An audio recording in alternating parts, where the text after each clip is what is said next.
And now, our feature presentation. Unemployment and poverty has forced many of our people into this life of crime. But as we pointed out a couple of weeks ago, the real criminal is in City Hall downtown. The real criminal is in the State House in Albany. The real criminal is in the White House in Washington, D.C.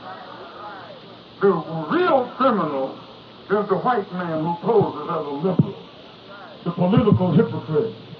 And it is these legal crooks posing as our friends, forcing us into a life of crime, and then using us to spread the white man's evils and vices among our own people.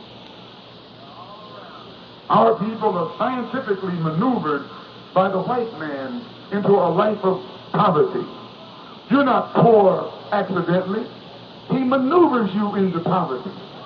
You're not ignorant accidentally. He maneuvers you into ignorance. You're not a drug addict accidentally. Why, this white man maneuvers you into drug addiction. You're not a prostitute accidentally. You have been maneuvered into prostitution by the American white man. There is nothing about your and my condition here in America that is an accident. It is part of the scientific method used by the American white man to keep us here in bondage, in ignorance, in poverty, in slavery, 20th century slavery. Because we are forced to live in the poorest section of the city, we attend inferior schools. We have inferior teachers. We get an inferior education. The white power structure downtown makes certain that by the time you and I do graduate, we won't be equipped or qualified for anything but the dirtiest, heaviest, poorest paying jobs that no one else wants. They prepare us for this. We are trapped in a vicious cycle of death.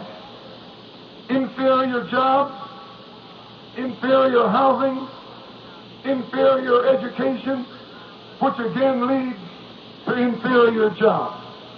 We spend a lifetime in this vicious cycle, going in circles, giving birth to children who see no hope or future but to follow in the miserable footsteps of their poverty-stricken parents.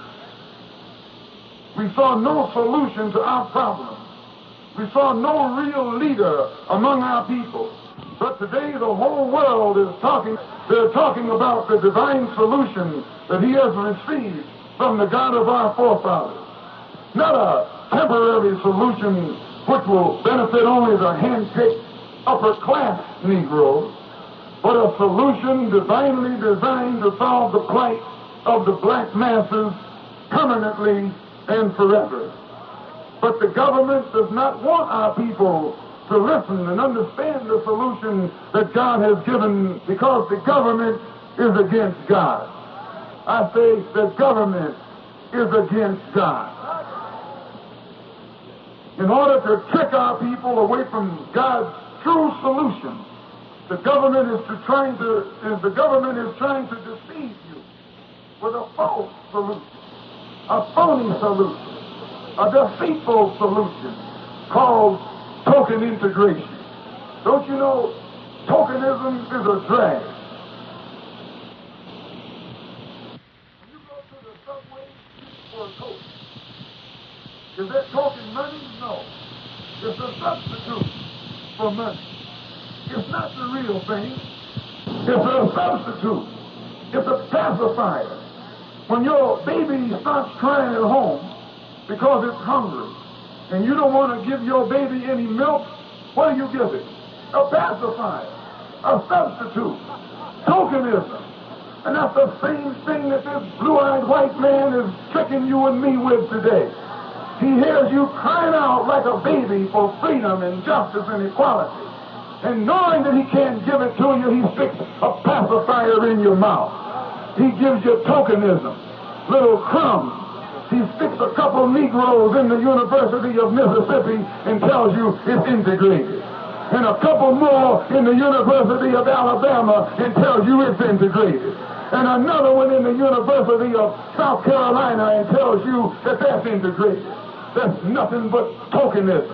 It's nothing but deceit. It's nothing but false maneuvering. And God is going to bring chastisement upon the American white man for tricking the so-called Negroes here in this country. God is after him.